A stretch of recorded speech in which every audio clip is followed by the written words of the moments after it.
A Dhaka court on Thursday has accepted the bail petition of Dr. Mohammad Yunus and 13 other accused in a case filed over misappropriation of Taka 25.22 crore of Grameen Telecom Workers Profit Participation Fund.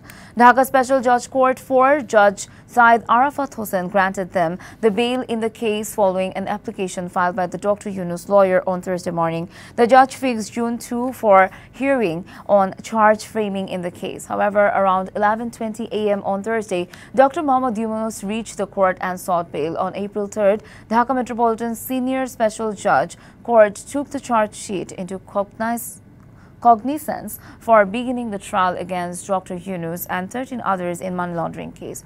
On February 1st, the Anti-Corruption Commission submitted the charge sheet against the 14 persons, accusing them of misappropriation of 25.22 crore of Grameen Telecom Workers Profit Participation Fund.